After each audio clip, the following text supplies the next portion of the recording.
Con nuestra clase de sistema digestivo, vamos a continuar haciendo la revisión de intestino delgado y de colon. Sin embargo, como les había mencionado en la clase anterior, es importante que nosotros logremos ubicar topográficamente las estructuras que están o las vísceras que están contenidas dentro de nuestra cavidad abdominal. Como habíamos revisado el semestre pasado, la pared abdominal, ¿sí? Entonces, mire, la pared abdominal de afuera hacia adentro iba a estar pues conformada por lo que era la piel, que la tenemos acá, una fascia superficial, ¿no es cierto? Que iba a estar dividida en dos, en lo que correspondería a la fascia de escarpa y la de camper, que la tenemos aquí, mire, la fascia de camper y la fascia de escarpa, que las tenemos aquí. Luego íbamos a encontrar nuestra capa muscular con nuestro oblicuo externo, nuestro oblicuo interno, el transverso del abdomen, la fascia transversalis y nuestro peritoneo parietal y finalmente nuestro peritoneo visceral. ¿Listo? Esta pues es temática que la habíamos revisado el semestre pasado. Entonces, esa pared abdominal que se encarga de proteger todos los órganos que están contenidos en ella, también nos permite hacer una división topográfica de la cavidad abdominal. Existen dos tipos de divisiones topográficas, una en cuatro cuadrantes, ¿sí? Dos derechos, dos izquierdos, dos superiores y dos inferiores. Entonces, miren, aquí tenemos esta división que lo divide en cuatro cuadrantes. Entonces, miren, dos derechos, dos izquierdos, dos superiores y dos inferiores. ¿Listo? Como punto de referencia tenemos para la línea vertical de los cuatro cuadrantes la horquilla external justo hacia la parte media de la horquilla external, verticalmente pues hasta abajo a nivel de la sínfisis púbica. Y la línea horizontal que correspondería directamente a la altura del ombligo. ¿Listo?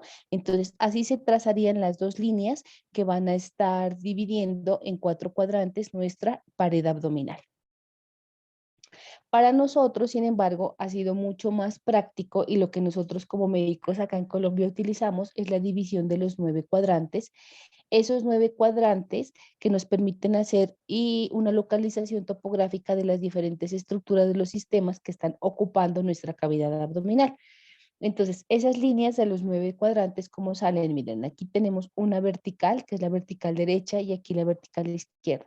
Las dos inician a la altura, digámoslo, de la línea medio clavicular. Entonces, agarra la superficie media de la clavícula y la dirige pues verticalmente y hacia abajo. ¿Listo? Tanto la derecha como la izquierda.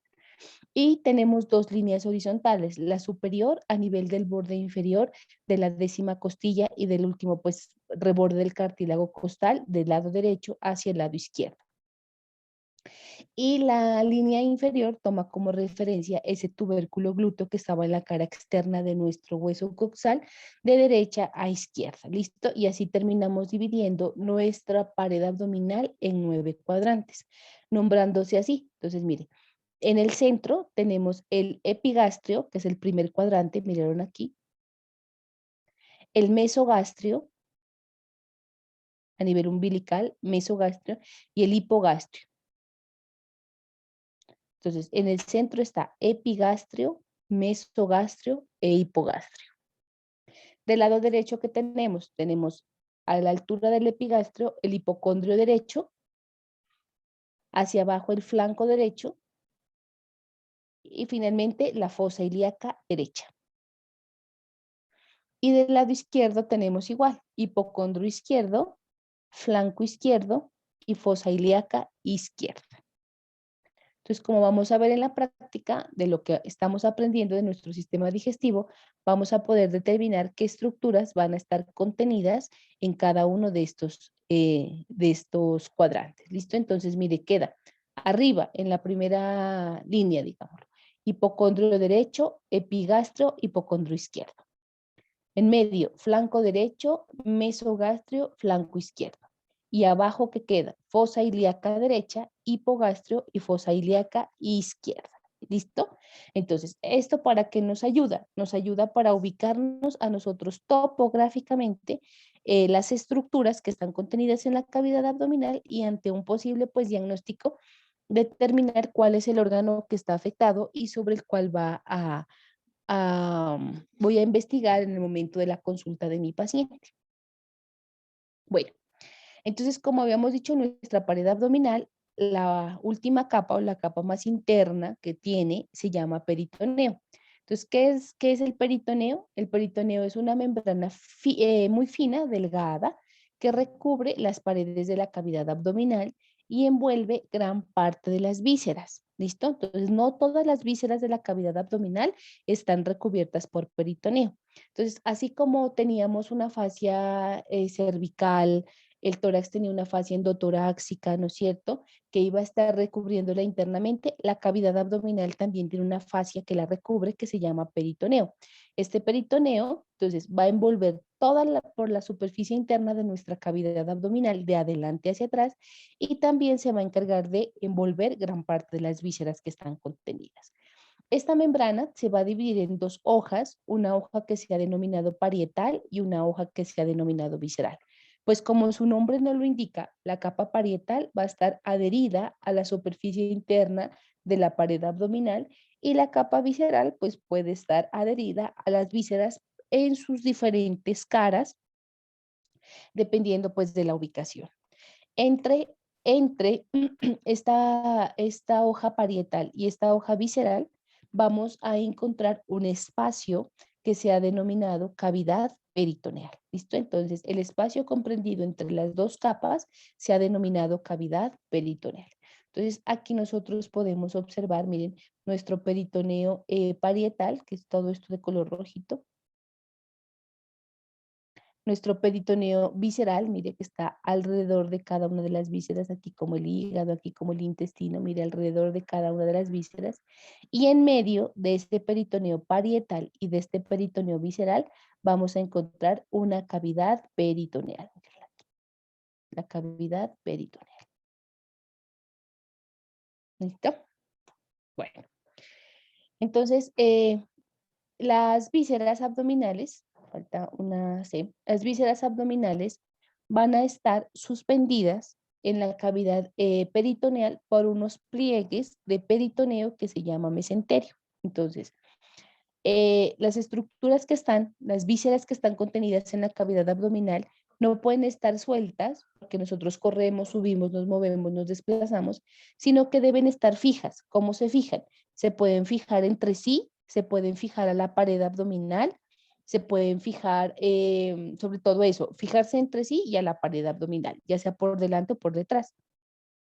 Entonces, hay una extensión, digámoslo así, o unos pliegues peritoneales que se llaman mesenterio, y ese mesenterio es el que se va a encargar de fijar esas vísceras en las diferentes partes de la cavidad abdominal o de fijarlas entre sí, como vamos a ver más adelante. ¿Listo? Este mesenterio o este peritoneo que se encarga de fijarlas nos determina si existen unas vísceras intraperitoneales que están recubiertas por todos sus lados por peritoneo, o extraperitoneales, que son las que no van a estar recubiertas por peritoneo. O sea, existen, pueden ser órganos completos o paredes de esos órganos que no van a estar recubiertos por peritoneo. ¿Listo? Eso significa extraperitoneal, que no tiene recubrimiento peritoneal. Y los intraperitoneales son los que sí tienen recubrimiento peritoneal. Entonces, mire, por ejemplo, aquí miramos ese peritoneo visceral, pero miren aquí en el hígado, mire, ¿qué pasa? Hay un área, como vamos a mirar mañana, que se conoce como área desnuda, que carece de peritoneo que lo esté recubriendo, mire. Entonces, por ejemplo, este no tiene esta connotación, ¿listo? El resto de órganos acá, mire, aquí miramos por detrás estos órganos que no tienen peritoneo recubriéndolo, entonces esos son los que se denominan peritoneos extraperitoneales, están por fuera del peritoneo. Entonces, aquí estamos mirando el yeyuno. Entonces, mire, dice que es un órgano intraperitoneal. Aquí miramos el mesenterio. Entonces, ¿qué hace el mesenterio con el yeyuno? Lo fija hacia la pared posterior de la cavidad abdominal. Entonces, por aquí podemos empezar a concluir que el intestino delgado, como tal, preferiblemente las porciones de yeyuno y de ilio, que vamos a revisar más adelante, están fijos por el mesenterio hacia la pared abdominal posterior. ¿Listo? Aquí mire órganos retroperitoneales, mire, por ejemplo, el apéndice y el colon. Hay porciones del colon, mire, donde su pared posterior es carente de peritoneo y por eso se consideran órganos retroperitoneales, porque va a existir una parte de él que no va a estar cubierto por peritoneo y no va a tener pues un mesenterio que lo esté fijando. Entonces, los mesenterios como tal o esas fibras se dividen en tres. El mesenterio, que va a fijar el intestino delgado. Entonces, ¿dónde fija el mesenterio el intestino delgado? Lo fija hacia la pared posterior de la cavidad abdominal. Tenemos un mesocolon transverso que se va a encargar de fijar el colon transverso y tenemos un mesocolon sigmoide que se va a encargar de fijar el colon sigmoide. ¿Listo? Entonces, ahora que lleguemos a cada una de estas partes, vamos a determinar cómo se están fijando entre sí o cómo el mesocolon transverso fija el colon transverso, miramos cómo el mesocolon sigmoide fija el colon sigmoide y no podemos olvidar que el mesenterio que fija el intestino delgado. Todos estos tres son mesenterios. ¿Qué significa ser un mesenterio? Son pliegues de peritoneo. ¿Listo? Bueno, entonces miren, aquí les presento el mesenterio. Miren, este es el mesenterio, este de color verde es el que se va a encargar de fijar esto que estamos viendo aquí como intestino delgado hacia la pared posterior del abdomen. ¿Listo? Esto es el mesocolon transverso, porque esto es el colon transverso, mesocolon transverso. Y esto es el mesocolon sigmoides. Miren aquí.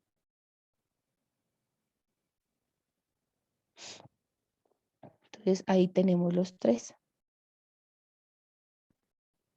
El mesocolon transverso, el mesocolon sigmoideo y el mesenterio. Entonces ese mesenterio es un pliegue de peritoneo, tiene dos hojas, una anterior, una hoja posterior, es ancho y tiene la forma de abanico, mire, aquí lo estamos viendo. Entonces, entre la hoja anterior y la hoja posterior del mesenterio, vamos a encontrar el paquete vasculonervioso que se va a encargar de la irrigación intestinal. Entonces, aquí miramos, miren esto que está pintado de verde, en medio de las dos hojas miramos unos punticos que corresponden al paquete vasculonervioso. ¿Listo? Em, Su inserción superior va a estar a nivel de la unión duodeno-yeyunal a la izquierda de la porción superior de la columna lumbar. Este mesenterio se dirige hacia abajo y a la derecha para posteriormente tomar una dirección oblicua y termina en la unión ileocecal. Esto es la parte terminal del íleon con la parte inicial del colon. ¿Listo? Cerca de la articulación sacrococcígea del lado derecho. Entre las dos hojas, como les dije, va a contener el paquete vasculonervioso. ¿Para quién? Para el yeyuno y para el ilion. ¿Listo? Entonces, eso es lo que se encarga, o esas son las características de nuestro mesenterio. Miren aquí, desde color rosadito, miren aquí el mesenterio. Entonces, ¿a dónde lo fija? Hacia la pared abdominal posterior. ¿Para darle qué? Pues estabilidad a las asas intestinales. El mesocolon transverso une el colon transverso a la pared posterior del abdomen. Las dos hojas salen de la pared posterior del abdomen, cruzan por delante de la cabeza y del cuerpo del páncreas, se dirigen hacia afuera rodeando el colon. Pues miren aquí, el mesocolon transverso. Entonces, este es nuestro colon transverso y esto que usted está viendo por debajo que lo está fijando va a ser nuestro mesocolon transverso. Y aquí, miren, nuestro mesenterio. Aquí miraríamos una hoja, mire, y en medio de las dos hojas el paquete vasculonervioso para las asas intestinales delgadas, que serían la segunda y la tercera porción del intestino delgado, que es el yeyuno y el ilion. ¿Listo? Y el mesocolon sigmoide o sigmoideo une el colon sigmoideo a la pared abdominal. Tiene la forma de una V invertida, cuyo vértice, que sería la parte de abajo, se ubica a nivel de la bifurcación de la arteria ilíaca común, Justo cuando la arteria, no la vena, la arteria ilíaca común se divide en una ilíaca común, en una ilíaca derecha y en una ilíaca izquierda, se va a originar, pues digámoslo así, el mesocolon sigmoide. Tiene un borde interno, o sea, una patica de la B, se va a ir al borde interno del psoas mayor, y la otra patica de la B desciende por la pelvis hasta el nivel de S3. Y es así como se va a fijar nuestro mesocolon sigmoide. Entonces miren aquí, este es nuestro mesocolon sigmoide. Aquí miren, nuestro mesocolon transverso. Ya saben ustedes dónde va. ¿Listo? Y este será nuestro mesocolon sigmoides.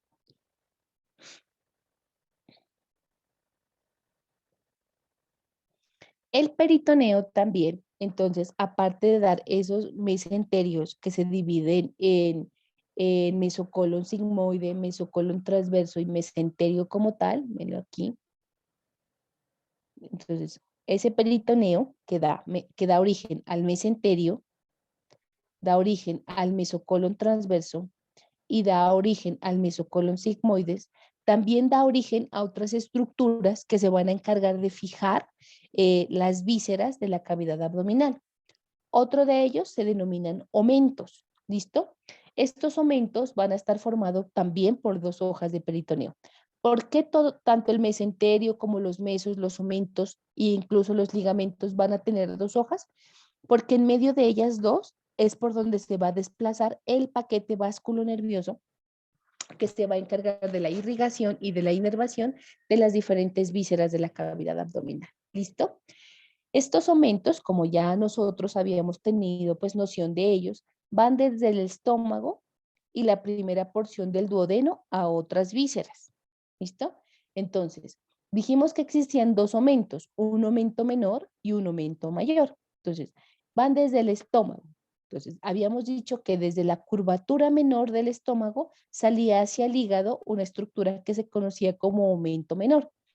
Y de la curvatura mayor del estómago hacia abajo, en relación con la cavidad abdominal, salía otro aumento que se denominaba el aumento mayor, ¿no es cierto? Entonces, desde el estómago y agarra la primera porción del duodeno. Entonces, miren, aquí les presento. Entonces, esto es el estómago que nosotros ya lo conocemos.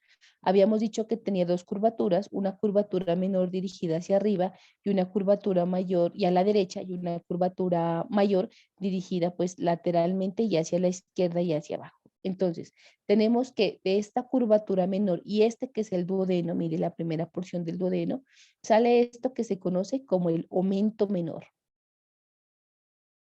Y habíamos dicho que ese aumento menor, bueno, ahorita hablamos, iba a tener dos ligamentos, ¿no es cierto? Uno entre el hígado que está acá arriba y el estómago, que era el ligamento hepatogástrico, y otro ligamento que iba a estar entre el duodeno y el hígado, que se denominaba ligamento hepatoduodenal. Iban a estar reforzando lateralmente a este aumento menor. Y miren aquí, desde la curvatura mayor del estómago y primera porción del duodeno, sale todo esto que se conoce como aumento mayor.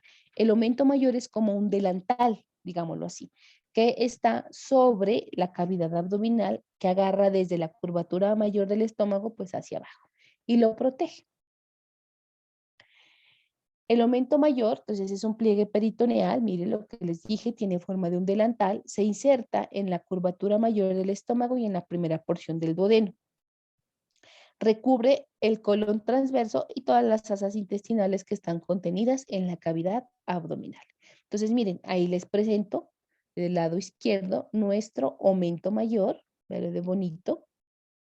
Aquí hacen una disección del aumento mayor para que usted pueda ver y levantan el estómago, mire, levantan la curvatura mayor del estómago y aquí mira, podemos mirar todos los órganos que están hacia su parte posterior. Entonces aquí miramos el páncreas, miren, aquí miramos el peritoneo hacia su parte posterior, aquí tenemos nuestro colon transverso, miren, y este es nuestro aumento mayor, ahí lo podemos observar. Y el aumento menor, pues como dijimos, tiene dos hojas de peritoneo, va desde la curvatura menor del estómago y la segunda porción del duodeno hasta la cara inferior del hígado. ¿Listo? Que es la cara visceral. Y dijimos que se iba a dividir en su unión en dos ligamentos, el hepatogástrico que es medial y el hepatoduodenal que va a ser lateral. Entonces, miren, aquí les presento, entonces, este es el estómago, esta es la curvatura menor del estómago, esta es la primera porción del duodeno, y aquí, esta es la cara visceral del hígado, que vamos a aprender mañana, pero es la cara inferior o cara visceral, y aquí tenemos los dos ligamentos, miren. Este, que sería el hepatogástrico medial, porque está más cerca de la línea media, y este sería el ligamento hepatoduodenal más lateral o lateral porque está pues más alejado de la línea media. Aquí también podemos mirar de color amarillo, miren, el aumento mayor, que sale desde la curvatura mayor del estómago y de la primera porción del duodeno hacia abajo. Y recubre, mire, esto que es el colon transverso y todas las asas intestinales que están a ese nivel. ¿Listo? Entonces, ya hemos visto el mesenterio, ya hemos visto el mesocolon transverso, el mesocolon sigmoides, aumento menor y aumento mayor. ¿Listo? Aquí también miramos los mismos ligamentos. Y vamos a tener que en la cavidad abdominal también las estructuras se van a formar por medio de ligamentos peritoneales. Estos ligamentos peritoneales van a estar formados por dos capas, exactamente igual. ¿Para qué? Para poder contener el paquete vasculonervioso. ¿Qué hacen los ligamentos? Unen dos órganos entre sí. Porque ¿qué podemos concluir? Podemos concluir que el mesenterio fija las asas intestinales yeyuno e ilion hacia la pared posterior del abdomen. El mesocolon transverso fija el colon transverso hacia la pared posterior del abdomen. El mesocolon sigmoides, ¿qué hace? Fija nuestro colon sigmoide hacia la pared lateral y posterior de la cavidad abdominal. Del lado izquierdo, pues obviamente. ¿Qué podemos concluir del aumento menor? Del aumento menor podemos concluir que también va a fijar dos órganos que son el estómago y el hígado, y por su curvatura mayor simplemente protege desde la curvatura mayor hacia la parte inferior de la cavidad abdominal. Los ligamentos pueden tener dos tipos: unir dos órganos entre sí o unir un órgano a la pared abdominal. ¿Listo? Cualquiera de esas opciones son válidas. Ejemplos que tenemos, entonces, mire, ¿qué teníamos? Teníamos el ligamento hepatogástrico y hepatoduodenal. O unen dos vísceras entre sí. Estamos hablando siempre, al momento pues del sistema digestivo, ¿no es cierto? Y tenemos otro ligamento que es el espleno renal. El espleno renal pues va a unir el riñón por su cara lateral y posterior con el vaso. ¿Listo? Entonces, esos son los ligamentos que se van a encargar de unir las vísceras entre sí, pero también vamos a encontrar ligamentos que van a poder unir vísceras hacia la pared abdominal. Estos son solamente pues ejemplos. Igual a medida que vayamos viendo los sistemas en la cavidad abdominal, vamos a mirar qué órganos se están uniendo para darles estabilidad. Vamos a mirar, por ejemplo, mañana con el hígado, que tiene un ligamento, que es el ligamento falciforme, que lo va a unir hacia la pared anterior del abdomen y hacia el diafragma. Un ejemplo. Bueno, entonces eso era referente a la parte de la topografía de la pared abdominal. Usted ya sabe desde el semestre anterior cómo está conformada la pared abdominal, o sea, se la puedo preguntar en el examen. Ya sabe la división topográfica. Hoy en la tarde en el componente práctico revisamos esa parte de cómo se ubican los órganos, que sería la parte práctica, pero ya sabe que existen dos divisiones, 4 cuadrantes o 9 cuadrantes. Nosotros utilizamos los 9 cuadrantes y ya definimos qué era el peritoneo y cómo estaba dividido en las estructuras dentro de la cavidad abdominal que se iban a encargar de sostener y de fijar las diferentes estructuras. ¿Listo? Hacia la pared abdominal. Entonces no se olvide que las estructuras abdominales pueden estar fijas entre sí o fijas hacia la pared abdominal. Y que ese peritoneo pues nos permite que existan vísceras peritoneales, intraperitoneales y vísceras extraperitoneales que van a estar ubicadas por fuera de esta. Bueno, continuando entonces con nuestro sistema digestivo, vamos a hablar del intestino delgado y el intestino grueso. ¿Listo?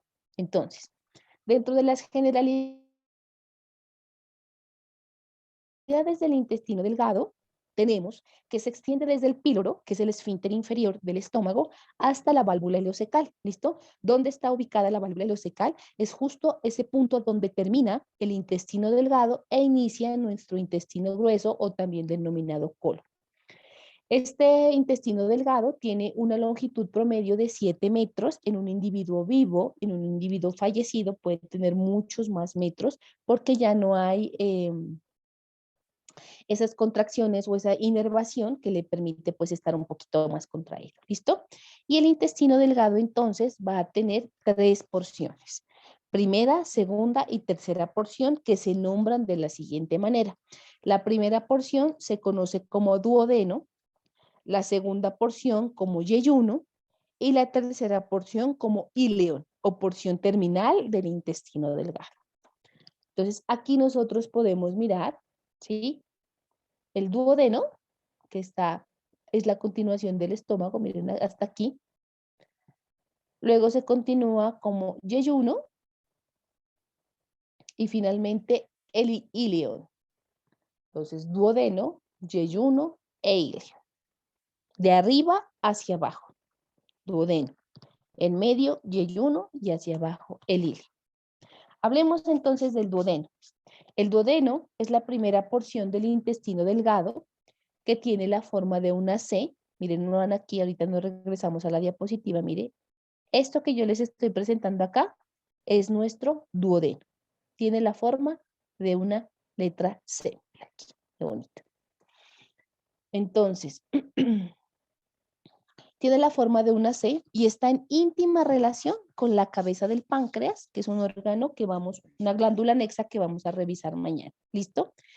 Tiene un promedio de longitud entre 20 y 25 centímetros. Está por encima del nivel umbilical dirigido hacia la superficie derecha de la pared abdominal.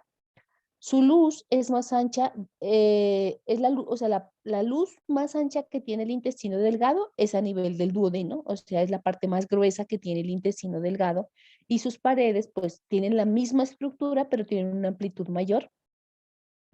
Es un órgano, mire, retroperitoneal, excepto en el comienzo. La primera porción del duodeno, porque mire, tiene 4 porciones, es una porción intraperitoneal, pero las 3 porciones restantes del duodeno van a ser retroperitoneales. Entonces, aquí les presento el duodeno. Entonces, aquí, justo aquí donde terminó, estaría el píloro. Aquí, mire, tenemos la primera porción o porción superior. Aquí tenemos la segunda porción o porción descendente. Aquí tenemos la tercera porción o porción horizontal. Y aquí tenemos la cuarta porción o porción ascendente. ¿Listo? Entonces, ¿cuántas porciones tiene el duodeno? 4. La primera se ha denominado porción superior. La segunda porción, miren aquí, porción descendente. La tercera porción se ha denominado porción horizontal. Y la cuarta porción se ha denominado porción ascendente.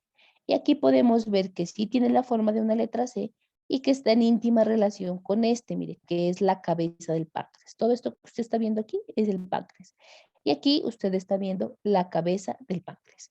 El duodeno, ¿en quién se continúa? Pues en el yeyuno, miren, aquí no lo está mostrando. ¿Listo? Nuestro yeyuno. Bueno, entonces 4 porciones, una porción superior, una porción descendente, una porción inferior, que también se llama horizontal, y una porción ascendente.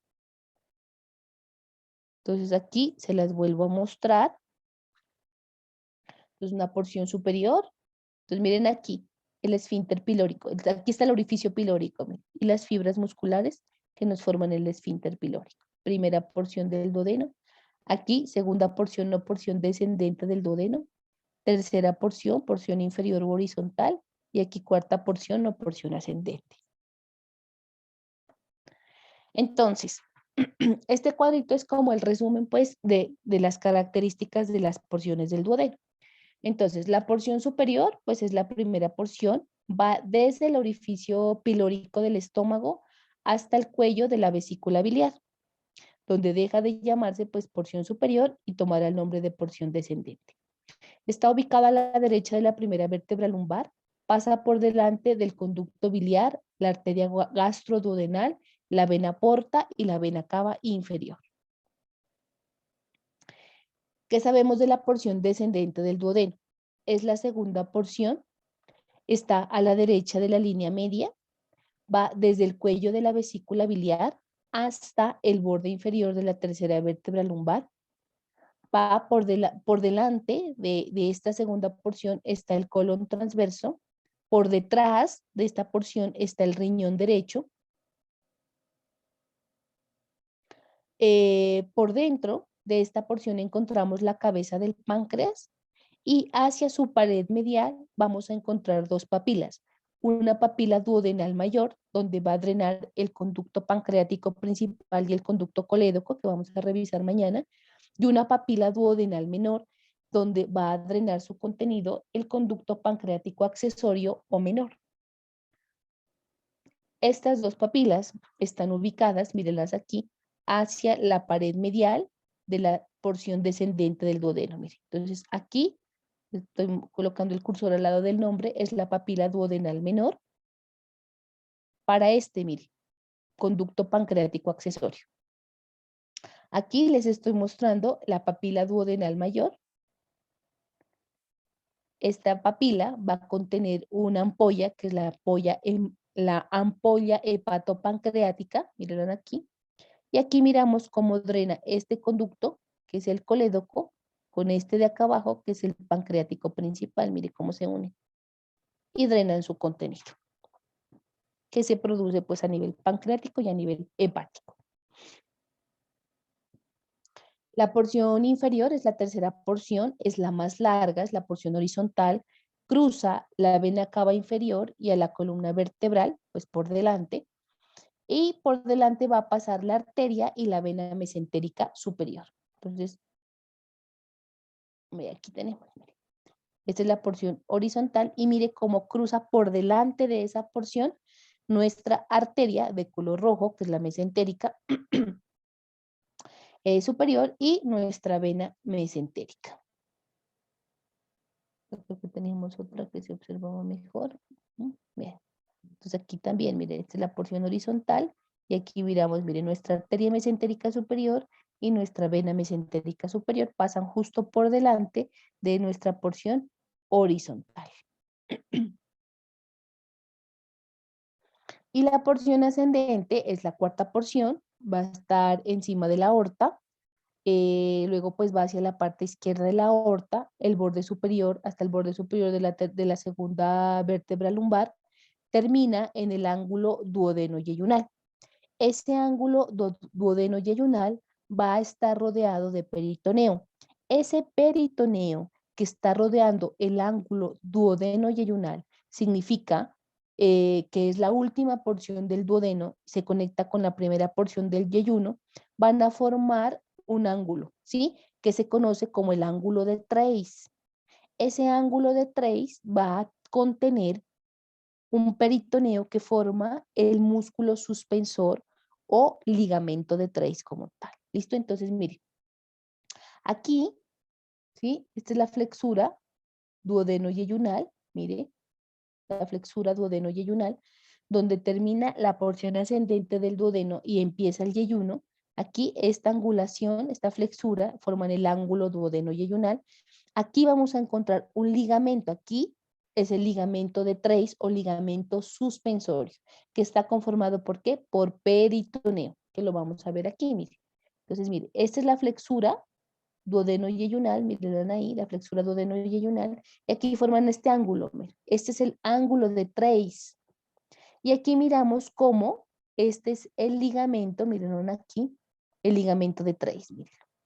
Entonces, es una representación gráfica de este ligamento de Treis. ¿Qué es el ligamento de Treis? Peritoneo, que hace suspender el duodeno y el yeyuno, fijarlo. Aquí lo podemos mirar como tal, véalo aquí. Entonces, la flexura duodeno-yeyunal y este es el ligamento de Treis. Este ángulo de Treis o flexura duodeno-yeyunal es muy importante en la parte fisiológica. ¿Por qué? Porque como nos damos cuenta, en el duodeno como tal va a llegar, mire, aquí mire, llega toda la bilis, digámoslo así, que se produce en el hígado y llegan todos los jugos pancreáticos. ¿Para qué? Para procesar los alimentos y lograrlos metabolizar en forma adecuada. Entonces, digamos que la primera porción del intestino delgado va a tener como función transformar esos alimentos que vienen desde el estómago, pues obviamente en el estómago ya sufrieron la primera transformación, bueno, la primera transformación en la cavidad bucal por el efecto de la saliva. Por eso es tan importante masticar muy bien los alimentos para que la saliva los logre ir transformando en moléculas cada vez más pequeñas. En el estómago, ese bolo alimenticio que baja de la cavidad abdominal toma el nombre de quimo, el libro le dice, toma el nombre de quimo, por efecto de los jugos gástricos que se producen a ese nivel.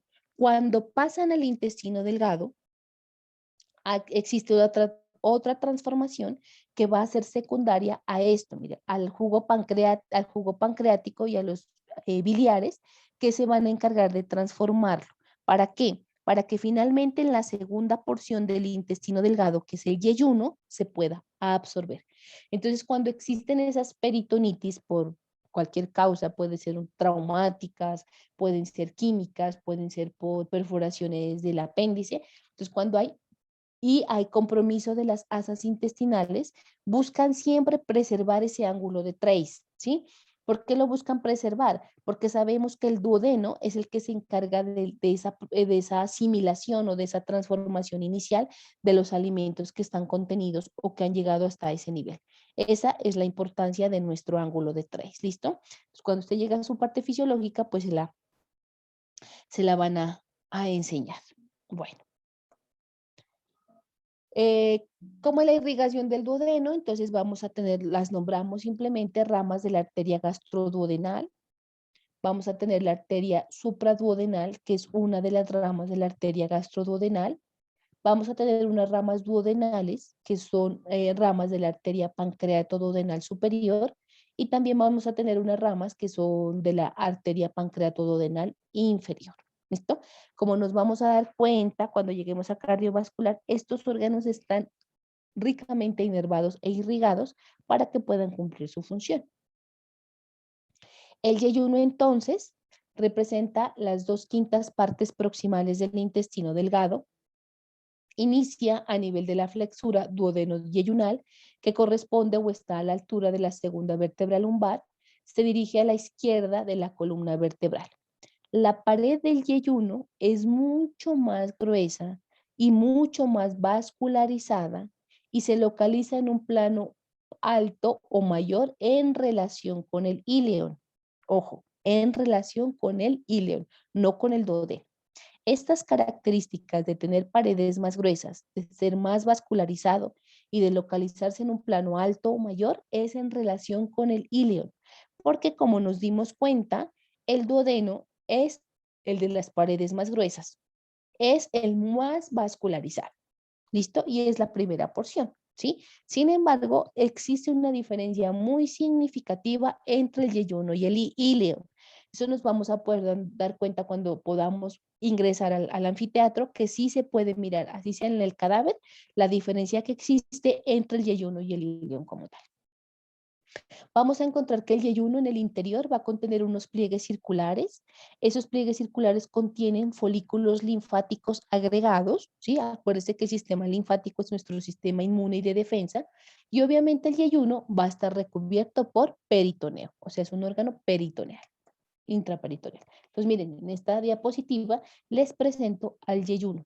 Entonces, es más alto, es la segunda porción y representa las 2/5 partes. Entonces, aquí tenemos yeyuno, miren, entonces la diferencia, miren el duodeno con sus 4 porciones, aquí estaría la flexura, duodeno yeyunal, miren aquí todo esto es yeyuno, de un color rosado mucho más clarito, ya van a saber por qué, y de aquí pues ya arrancamos nuestro hilo. El ilion constituye las 3/5 partes distales del intestino delgado, tiene paredes más delgadas, menos vascularizada y tiene menos pliegues mucosos. ¿Dónde termina el ilio? Termina a nivel de la válvula ileocecal y también va a estar recubierto por peritoneo. Miren aquí, les presento al ilio. Entonces, yeyuno arriba, íleon abajo. Entonces aquí también, yeyuno arriba, íleon abajo. Entonces miren, aquí donde les ubico el cursor es donde termina el íleon y vamos a encontrar nuestra válvula ileocecal. Miren aquí. Entonces el íleon, y aquí encontramos nuestra válvula ileocecal, que va a estar pues, representada por unas fibras musculares para hacer el efecto de esfínter. ¿Cuál es el objetivo de las válvulas y de los esfínteres? Evitar que los alimentos o las sustancias que ya pasaron y se procesaron se regresen a los sitios anteriores, ¿sí? Entonces, por ejemplo, el cardias, ¿quién me dice? Evita que la comida se regrese de dónde a dónde. El cardias. Del estómago al esófago. Del estómago al esófago. Ah, muy bien, Sebastián.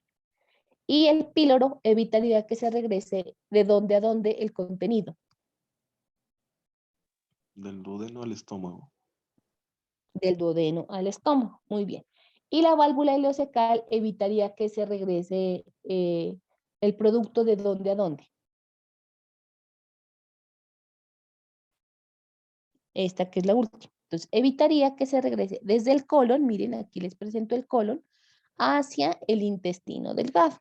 Entonces, miren, una situación muy particular, ¿sí? Cuando el paciente presenta vómito, ¿sí?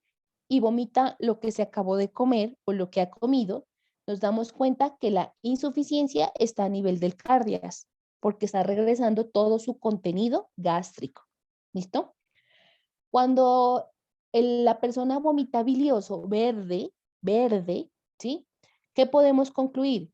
Que el esfínter pilórico no está competente, se relajó. ¿Para qué? Para permitir que esa bilis que se drena en la segunda porción del duodeno o en la porción descendente salga por la boca. Entonces se relajó. Entonces eso le pasa al borracho, ¿no es cierto? Entonces ese borracho que se tomó hasta el agua del florero vomita, ya no tiene que vomitar porque primero vomitó todo lo del estómago, relaja el segundo esfínter, que es ¿cuál? El pilórico. Cuando relaja el pilórico, entonces empieza a vomitar bilioso. Ahí nos damos cuenta que ya hay una insuficiencia en dos esfínteres, en el cardias y en el píloro. Cuando la persona está séptica, tiene una infección, muy probablemente de origen intestinal, tiene una peritonitis, empieza a vomitar popó por la boca, nos damos cuenta que ese paciente tiene insuficiencia de tres esfínteres, el cardias, el pilórico y la válvula ileocecal. Entonces, le pasan una sonda y usted mira que lo que está drenando es contenido fecaloide, perdón. Entonces, ese contenido fecaloide que se está regresando todo el intestino delgado, todo el estómago y asciende y usted mira cómo su paciente vomita, es por insuficiencia de esas tres válvulas. ¿Listo? Téngalo muy en cuenta.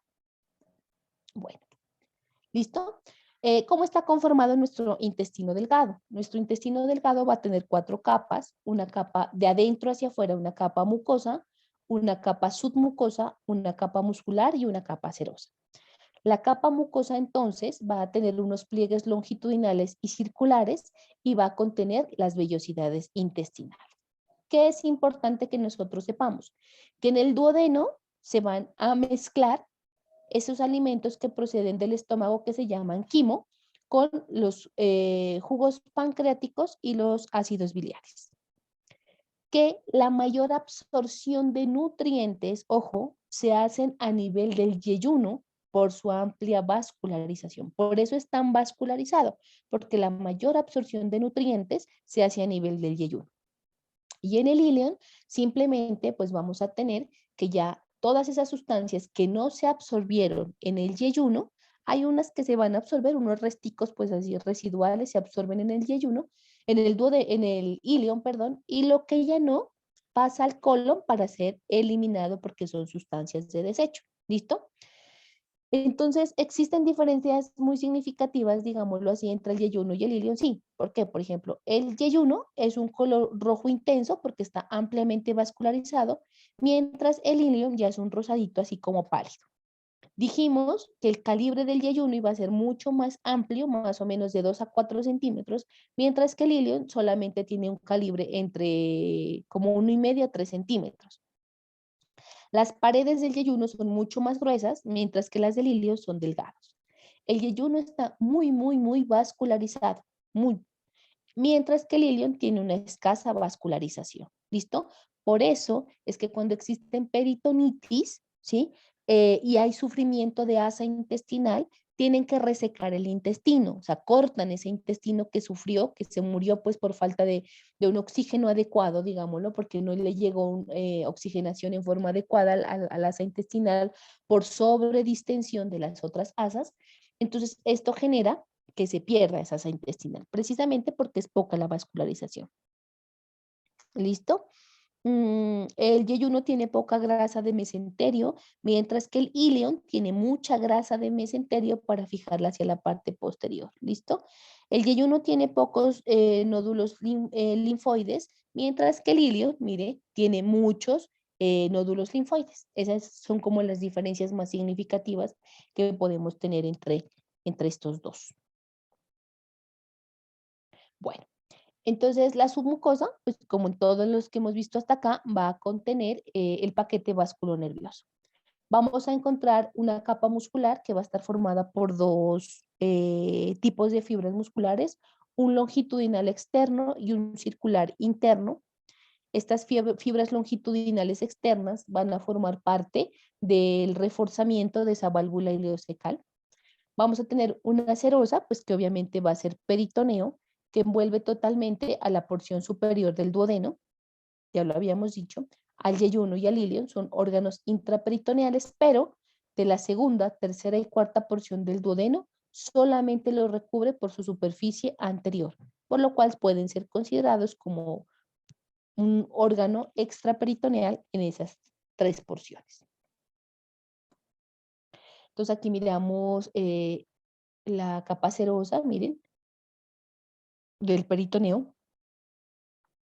Aquí va el paquete vasculonervioso grande, pues que está entrando y que está saliendo al órgano como tal. La capa muscular, una longitudinal externa, una circular interna. Miren aquí la submucosa que contiene el paquete pues vasculonervioso para las paredes de esos órganos como tal. Aquí tenemos la mucosa, miren. La mucosita, miren aquí. Estarían los nodulitos de... me fue. Las plaquitas de Peyer, que son tejido linfoide. Entonces, mire, lo que dice aquí, estas áreas son las que permiten distenderse al asa intestinal y darle una mayor superficie, ¿listo? Entonces, estos replieguecitos que tenemos a ese nivel son los que nos van a dar una mayor amplitud o mayor superficie en el momento de tener una sobredistensión.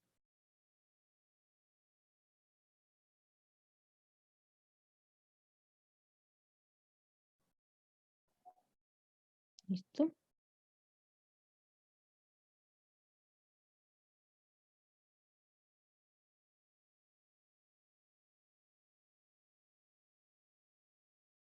Sí, entonces mire, esos plieguecitos que tiene. Entonces estos plieguecitos de la mucosa le darán una mayor amplitud para alcanzar a un mayor contenido, digamos.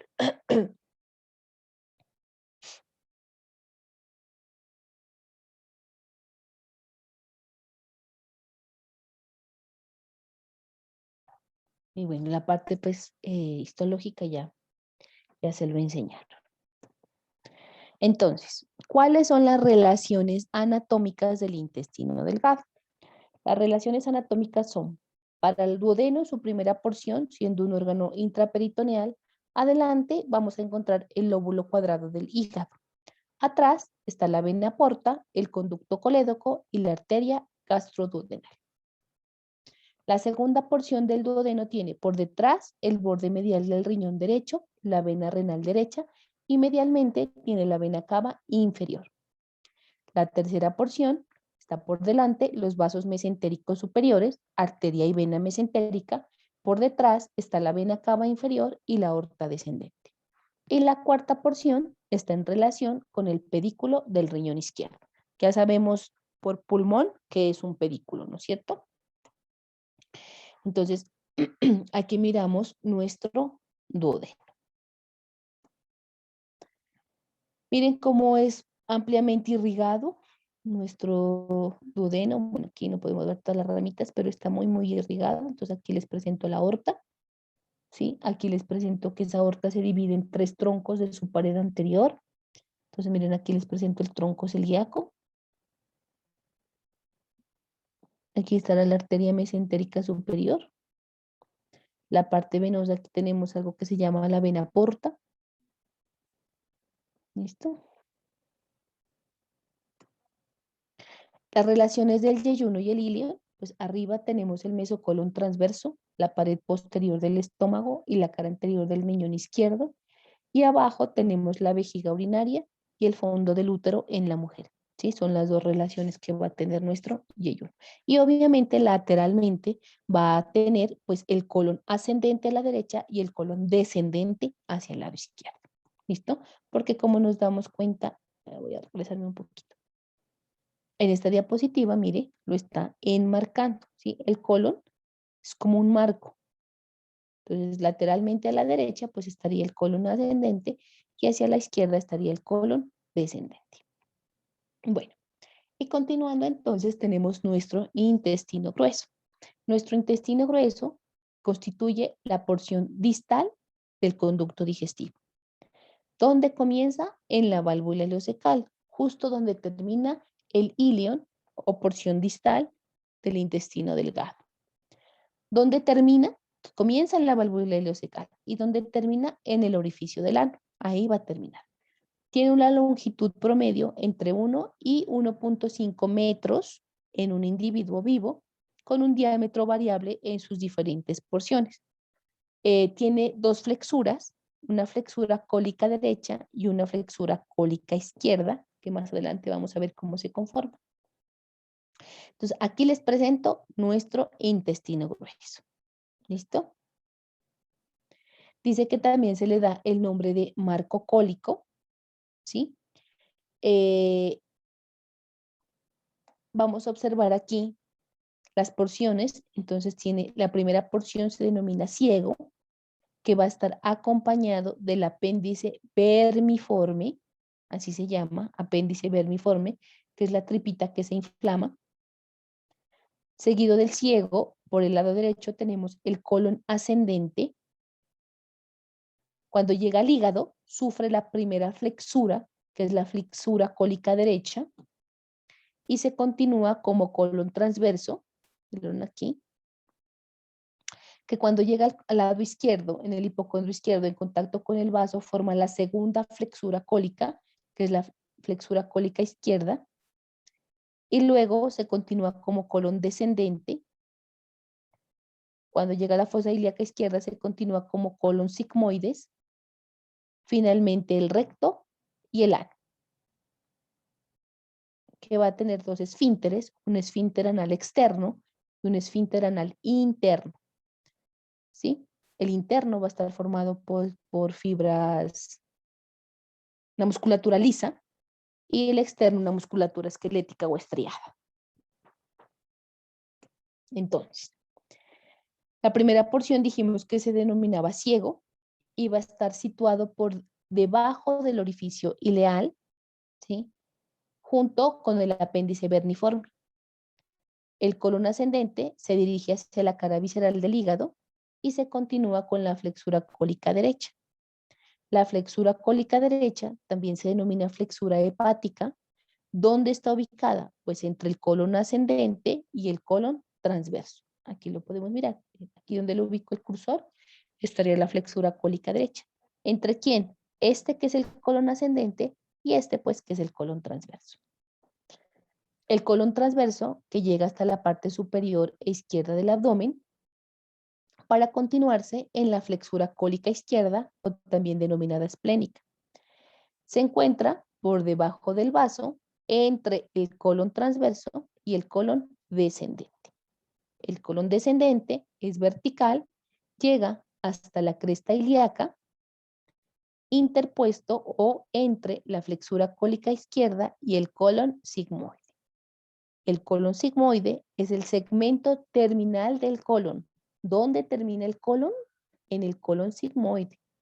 Situado por encima de la línea arqueada de la pelvis, se continúa hacia abajo a la altura de la tercera vértebra sacra con el recto. Pero aquí en el colon sigmoide termina el colon, no el intestino grueso como tal. El recto se extiende desde el colon sigmoideo a la altura de la tercera vértebra sacra hasta la flexura perineal, a 3 centímetros de la piel y por delante del coxis, donde se continúa como canal anal. El canal anal es la última porción del intestino grueso, que comienza con las columnas anales a nivel de la unión ano-rectal. Tiene un trayecto de más o menos 3 a 4 centímetros y termina en el ano con sus dos esfínteres, un externo y un interno. ¿Listo? Entonces, este es nuestro intestino grueso. Mire, el ciego, que es la primera porción, acompañado del apéndice vermiforme, el colon ascendente, el colon transverso, mire, es el más largo. Aquí miramos la flexura cólica derecha. Aquí miramos el colon descendente. Aquí miramos la flexura cólica izquierda. La derecha se llama hepática, la izquierda se llama esplénica. Colon sigmoides, miren aquí, aquí termina el colon, el recto y el canal anal, que termina en el ano, con un esfínter externo anal y un esfínter interno anal. Entonces, el uno es voluntario y el otro es involuntario. El externo es el voluntario. Tiene ganas de hacer popis y controla y dice, no, no voy a hacer. Pero el interno es involuntario. ¿Sí? Cuando hay diarreas, cuando hay una alteración en la sensibilidad del externo, pues usted pierde esa capacidad de contraerlo, se vuelve un arco reflejo y pues se puede orinar en cualquier momento.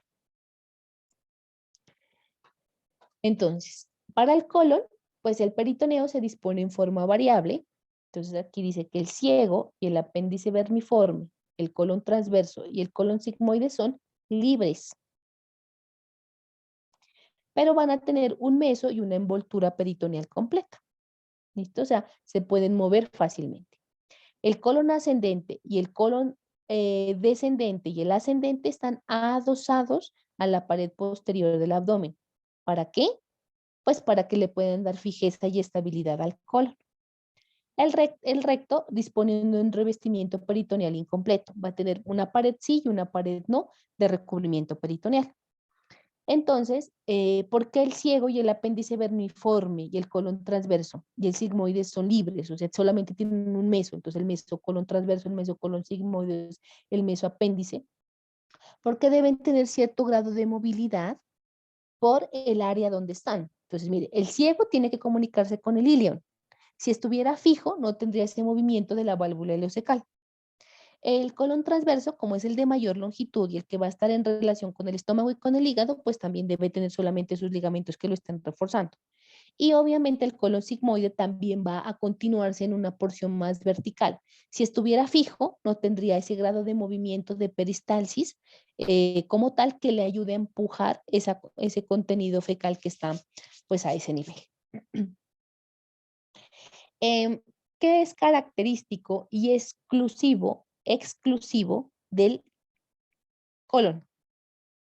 Exclusivo de ellos. ¿Qué es exclusivo? Las tenias, las austras y los apéndices omentales. Es característico y exclusivo del colon. Ninguna otra estructura del sistema digestivo va a tener estas características. Tenias, austras y apéndices omentales. Las tenias del colon, o también llamadas cintillas longitudinales del colon, van a estar agrupadas en 3 bandeletas o 3 bandas. Miden más o menos de 8.5 a 15 milímetros de ancho, donde comienzan en la base del apéndice vermiforme. ¿Cuál es la base del apéndice vermiforme? La que está pegada al ciego, que es la primera porción del colon. vamos a tener tres tenias, una anterior y dos tenias posteriores. La tenia anterior es la que se conoce como la tenia libre, que va a ser la más ancha. Y va a tener dos tenias posteriores, ¿listo? Relacionadas hacia la pared medial y hacia la pared lateral. Y se han denominado posterolateral a la tenia omental y posteromedial a la tenia mesocólica. Desaparece en el recto. Por eso es exclusiva del colon. Porque acuérdense que el colon termina en el colon sigmoideo. Entonces, miren. Bueno, aquí. Entonces, aquí vamos a tener, miren, el apéndice. Entonces, es el apéndice, le presento el apéndice vermiforme. Ese es el vermiforme. Aquí el ciego. Aquí el colon ascendente. Aquí con el 4 el colon transverso. Con el 5 el colon descendente. Con el 6 el colon sigmoide. Ahí termina. Porque mire, en el recto ya no tenemos tenias. ¿Listo? Esas cintillas ya van a desaparecer. Aquí podemos mirar la anterior, mire, que es la libre, mire. ¿Sí? Son más visibles en el colon ascendente y en el descendente. Se los mira hacia la pared anterior. Y vamos a tener las posteriores, ¿no es cierto? Dijimos, la omentalis, que es la posterolateral, veanla aquí, y la mesocólica, que es la posteromedial. Entonces, posteromedial, mesocólica. Posterolateral, omental u omentalis. Aquí también la podemos ver. Omentalis, miren aquí, que es la posterolateral. Aquí la tenia libre, que es anterior, miren aquí. Y la mesocólica, que es la posteromedial, miren. Mesocólica y mesocólica. Son posteromediales. Entonces aquí, miren aquí, esto que está punteadito desde el ciego, eso que usted ve ahí punteadito desde el ciego, tun, tun, tun, tun, eso es la tenia mesocólica. Esto que usted ve aquí claramente, donde está esta flechita donde yo le muevo el cursor, es la tenia omentalis. Miren. Y aquí pues sí está la tenia libre del colon ascendente y la tenia libre del colon descendente. ¿Qué son las austras? Que también son exclusivas. Las austras son unas dilataciones de la pared intestinal en forma de saco que se encuentran ubicadas entre los pliegues semilunares.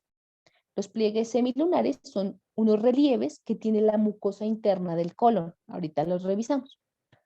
Las austras se interponen entre las tenias, es decir, que entre la tenia libre y, por ejemplo, la tenia mesocólica, vamos a encontrar las austras. Esperen un ratico. Aquí son las austras, miren. Estos son las austras. Esos hundimientos, como unos dientecitos. Y justo donde se separa una austra de la otra, miren aquí, es donde vamos a encontrar en la superficie interna los pliegues semilunares. Entonces, justo, miren, en este hundimiento, miren aquí usted tiene las austras, miren aquí donde yo lo ubico, el cursor, en ese hundimiento, en la mucosa van a estar los pliegues semilunares. Y miren, entonces aquí tenemos una tenia, la cintillita, miren, que esta será la anterior, que es la libre. Aquí, por ejemplo, lo levantaron, miren, entonces aquí les presento el apéndice vermiforme. Entonces, miren aquí, la tenia mesocólica, la tenia omental, mire, y la tenia libre. ¿Listo? Entonces, mire, la tenia, ¿dónde está aquí? La omental, que es la posterolateral. La tenia mesocólica, que es la posteromedial. Y la tenia libre, que es la anterior. Se originan, ¿dónde se originan esas tenias? Miren, aquí usted está observando el apéndice vermiforme, este es su borde libre, esta es su base, justo en la base se originan las tres tenias. Libre por delante, posterolateral omental posteromedial mesocólica. Y estas son las austras, mire. Son esas, como las nombra, como dilataciones, mire, de la pared. Y los apéndices omentales, ojo, estos son omentales, son pequeñas masas adiposas en la mucosa que se desarrollan a lo largo del colon y son cubiertos por peritoneo.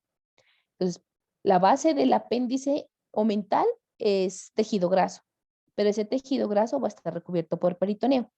Se dispone sobre la tenia libre y la tenia omental, pero están distribuidas, mire, en el colon, mire, la tenia libre, la tenia omental, aquí la tenia omental, ¿sí? Perdón. Aunque la tenia mesocólica también puede tener. Aquí. ¿Listo? Apéndices omentales. Este es, pues, la realidad, ¿sí?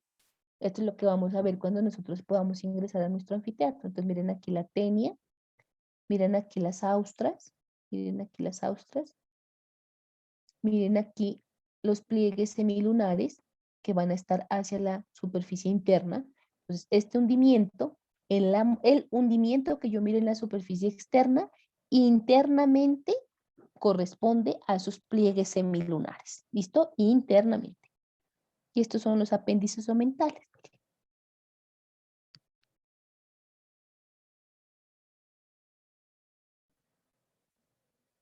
¿Cuáles son las funciones del colon?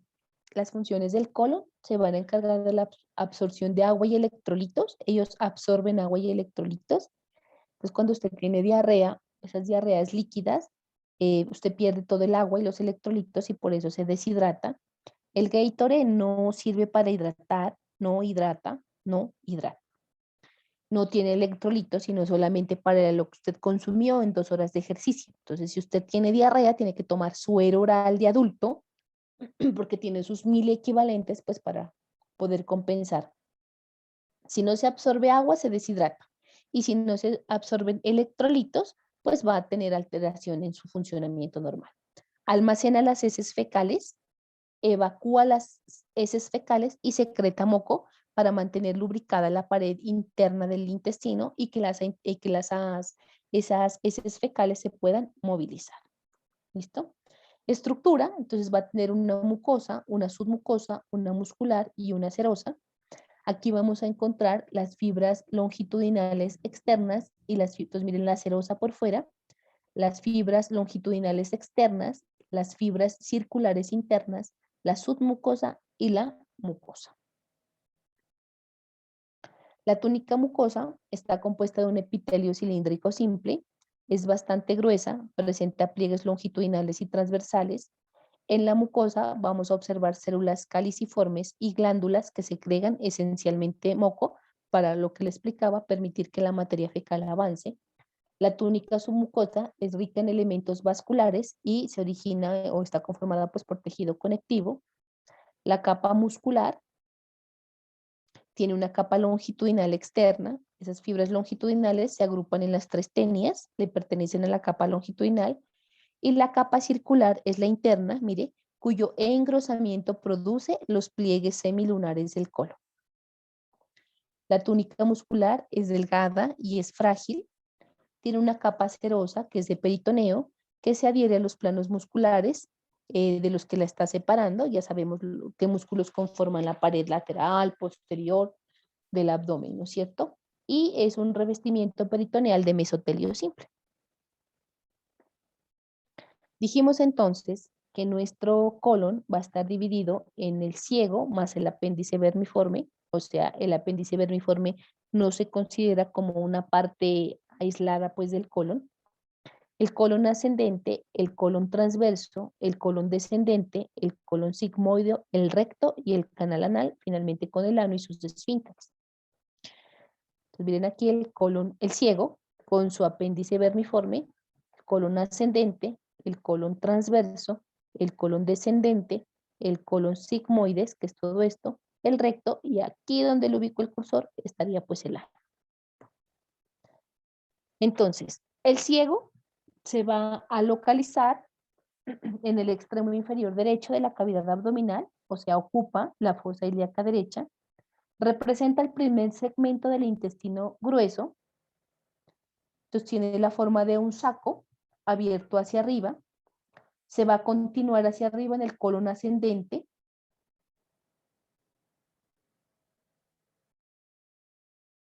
¿listo?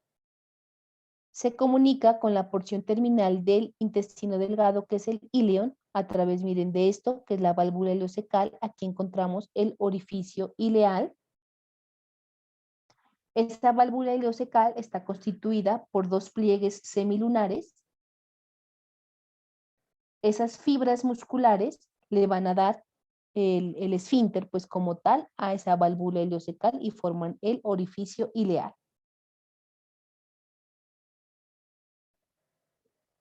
Y como les dije, el objetivo de toda válvula es regular el paso, pues, de las sustancias que están ingresando, que no se regresen al nivel anterior. ¿Listo? Ese ciego, en su extremo distal, mire, va a contener esto que se llama apéndice vermiforme. Ese apéndice vermiforme es un pequeño tubo, delgadito, es muy móvil, es flexible.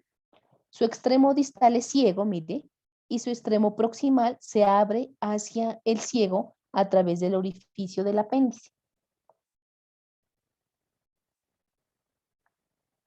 Es un órgano retroperitoneal que se fija hacia la superficie posterior y medial del ciego. Está justo por debajo, mire, de esto que se conoce como la válvula ileocecal, por debajo de la válvula ileocecal, fijo al ciego en su pared posterior y medial.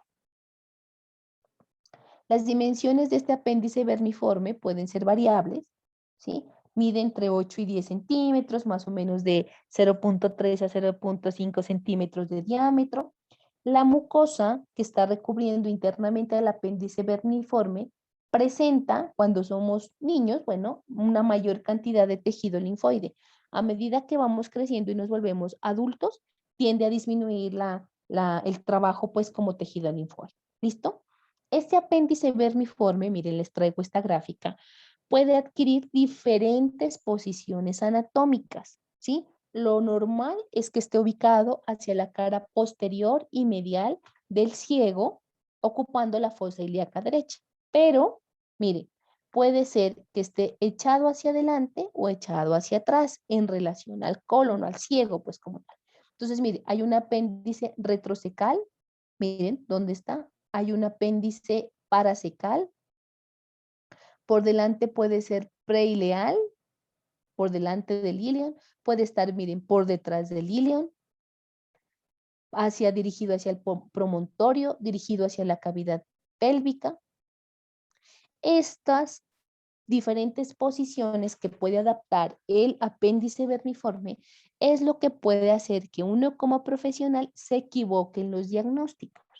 Sobre todo mire, el retrocecal, porque el retrocecal no le duele al paciente la fosa ilíaca derecha, le duele el hipocondrio derecho. Usted le hace todas las pruebas que le va a enseñar el cirujano, en semiología, perdón, su profesor de semiología le va a enseñar todas las pruebas para evaluar apéndice y le van a dar negativas. ¿Por qué? Porque el apéndice está retrocecal. Y este le va a dar como si fuera un dolor, pues, de vesícula. ¿Listo? Entonces, estas variaciones anatómicas de la posición que yo les traigo acá es precisamente los que pueden hacer que nosotros nos confundamos en el momento del examen físico con los diagnósticos. Entonces, este nos hace sospechar patología biliar, este pélvico nos puede hacer sospechar patología, pues, pélvica, este nos puede hacer sospechar patología urinaria, este nos hace sospechar patología intestinal, ¿sí? Entonces, por la ubicación que puede tener por esa variación anatómica. ¿Cuáles son las relaciones entonces del ciego y el apéndice vermiforme? Por delante está el tejido adiposo del espacio extraperitoneal y el peritoneo parietal anterior. Medialmente, la última asa ileal, el músculo psoas mayor, los vasos ilíacos y el uréter derecho. Abajo está el ligamento inguinal, que ya sabemos de dónde va. Y atrás está la fascia ilíaca, el músculo iliopsoas y los nervios contenidos en su vaina, que son el cutáneo femoral lateral, lateralmente, y el nervio femoral medialmente. ¿Listo? La vascularización e inervación va a estar a cargo de la arteria mesentérica superior, que nos va a dar la arteria ileocólica. La arteria ileocólica nos va a dar las dos ramas, la arteria cecal anterior y la arteria cecal posterior. También tenemos a la arteria apendicular. La disposición de las venas sigue las arterias. O sea, por cada arteria que tenemos vamos a tener una vena que le esté acompañando, pues obviamente de regreso. Mientras la arteria va, la vena viene. Son drenados por las venas ileocólicas, que es tributaria de la vena mesentérica superior. Los vasos linfáticos del ciego drenan a lo largo de la rama de la arteria ileocólica y cólica derecha.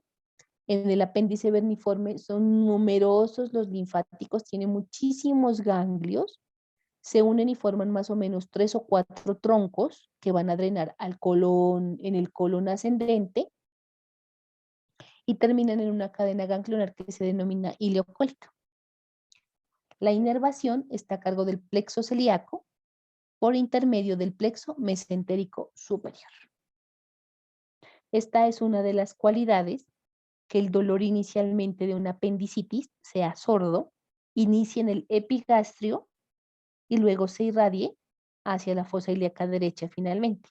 Entonces, el paciente del apéndice es común que a usted le manifieste que le duele el epigastrio. Ahí le empezó el dolor. Pensó que era una gastritis. Se toma un medicamento, el paciente no mejora, y como no mejora y se ya ubica en la fosa ilíaca derecha, si está en su posición normal, el paciente ya se puede sospechar en una apendicitis. La segunda porción es el colon ascendente.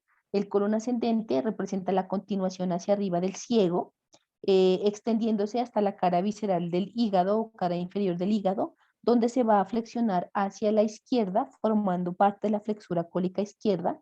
Tiene una longitud de 12 a 15 centímetros, es posterior y está fijo, como ya lo habíamos mencionado anteriormente. Está irrigado por la arteria mesentérica superior, la rama cólica de la arteria ileocólica, la arteria cólica media, la arteria de la flexura derecha. La inervación está a cargo de los plexos periarteriales y proporciona la inervación simpática y parasimpática. La parte venosa son tributarias de la vena mesentérica superior. Aquí en este colon ascendente vamos a tener dos corrientes principales, una que es la cólica para la vena ileocólica y la cólica derecha. Esta vena cólica derecha se une a la vena gastromental derecha y forma el tronco venoso gastrocólico o tronco de Henle.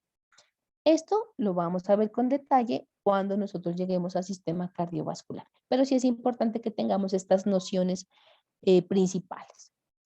La porción distal del colon ascendente y de la flexura cólica derecha va a ser a los nodos que están alrededor de la arteria cólica derecha.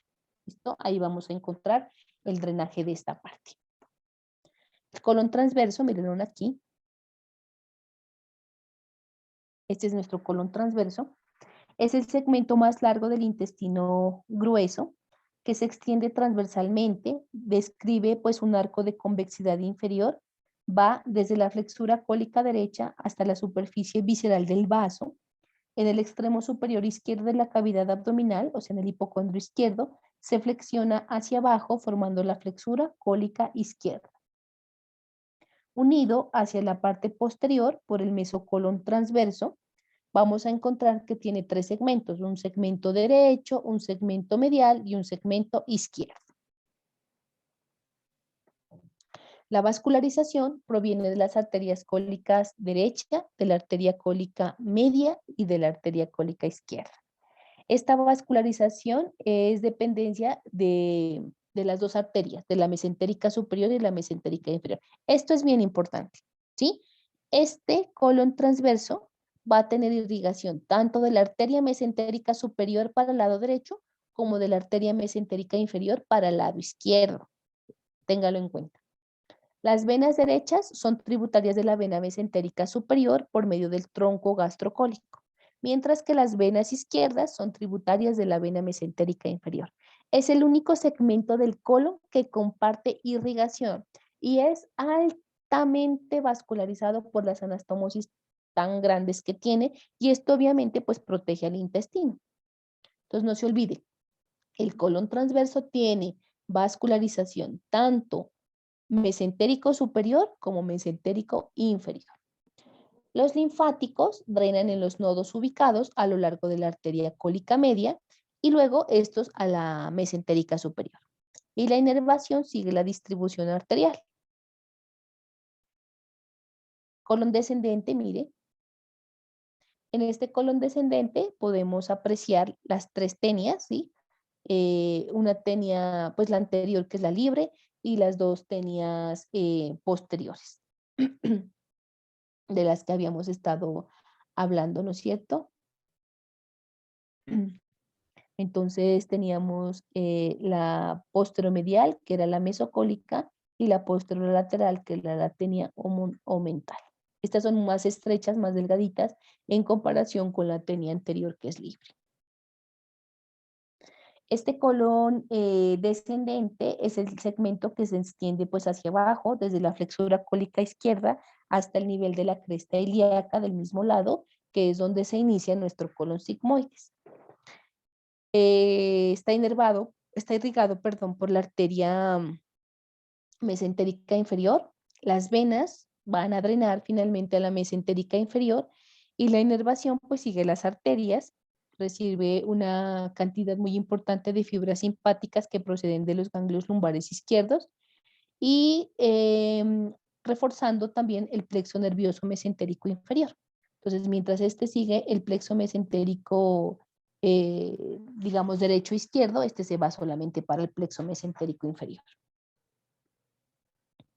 Finalmente, el colon sigmoides, mire. El colon sigmoides representa pues la continuación hacia abajo del colon descendente, luego se va a dirigir medialmente, ¿sí? Entonces, mire, luego se dirige medialmente y finalmente vuelve a tomar una dirección vertical y se dirige hacia abajo, pasa por delante de la unión entre la última vértebra lumbar y el hueso sacro, entra en la pelvis menor aplicado a la superficie anterior del sacro, que a nivel de la tercera vértebra sacra deja de llamarse colon sigmoideo y toma el nombre de recto. La irrigación está a cargo de la arteria mesentérica inferior por medio de las arterias sigmoideas. Las venas siguen la misma disposición de las arterias y son drenadas hacia la vena mesentérica inferior.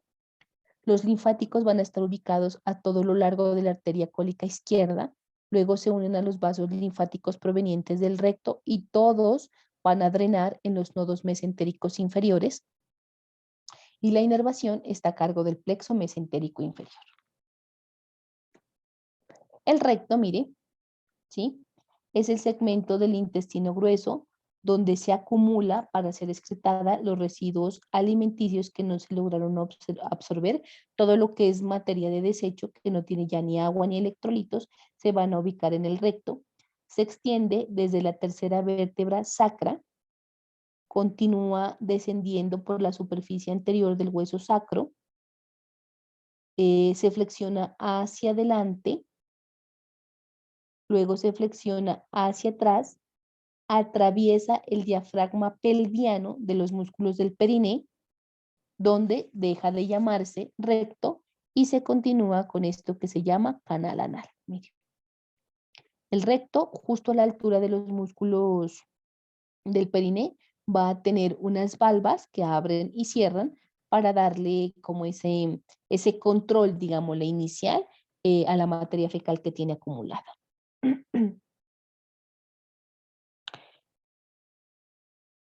En el recto, su recorrido, vamos a observar dos flexuras.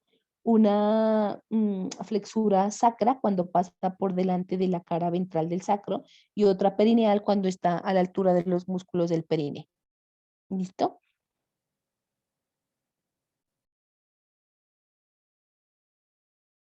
Cuando está antes de transformarse en el canal anal, este recto va a tener en su parte inferior como una dilatación, digámoslo así, denominada ampolla rectal. Las relaciones tenemos que... Ay, espérame. Bueno. Y aquí, entonces en el canal anal, faltó una diapositiva que ahorita que se las agrego. El canal anal es un segmento corto, está dirigido abajo y atrás, está por debajo del diafragma pélvico o de ese conjunto de músculos del periné y llega hasta el orificio del ano. Internamente en el canal anal vamos a encontrar unos pliegues longitudinales eh, permanentes. O sea,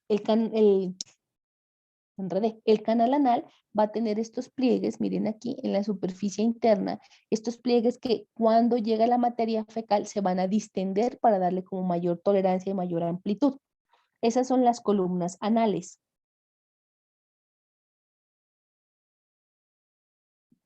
En medio de esos canales anales o de esas columnas anales vamos a encontrar unos senos anales que dan como amplitud pues en el espacio como les explicaba, ¿listo? Vamos a tener en el canal anal dos esfínteres, un esfínter interno y un esfínter externo del ano, ¿sí? El esfínter interno es involuntario y va a representar un reforzamiento del estrato muscular circular de la pared del recto. El segundo, que es el externo, es voluntario. No se olvide, el interno es involuntario y el externo es voluntario y le pertenece a los músculos del diafragma pélvico. ¿Se acuerdan de ese músculo del esfínter del ano? Entonces, esas fibras externas son voluntarias, mientras que las internas son involuntarias. Y son fibras musculares circulares de la pared del recto. El colon ascendente, entonces se va a relacionar con el músculo ilíaco, con el cuadrado lumbar, con el transverso del abdomen y con el riñón derecho. El colon transverso se va a relacionar con la porción descendente del duodeno, la cabeza del páncreas, el borde inferior del cuerpo del páncreas, la cara anterior del riñón izquierdo, la cara visceral del vaso, la curvatura mayor del estómago y por delante pues vamos a tener la pared abdominal anterior. El colon descendente se va a relacionar con el cuadrado lumbar y las asas intestinales. El colon sigmoideo en la fosa ilíaca izquierda con el músculo iliopsoas, vasos ilíacos izquierdos, en la pelvis con la vejiga y el recto. El recto por detrás se relaciona con el sacro y con el coxis. Delante, en el hombre, con la vesícula seminal y los conductos deferentes, y la vejiga urinaria y la próstata. En la mujer está por delante con el útero y la pared posterior de la vagina. Y eso era lo que teníamos para revisar en la mañana de hoy de nuestro intestino delgado y nuestro intestino grueso, más pues peritoneo y cavidad abdominal. Entonces, por favor, revisan la clase y en la tarde que nos encontramos, si ustedes les toca a las 12:30 o a las 3, me dicen alguna inquietud que les haya generado y la resolvemos y luego nos encargamos de revisar nuestro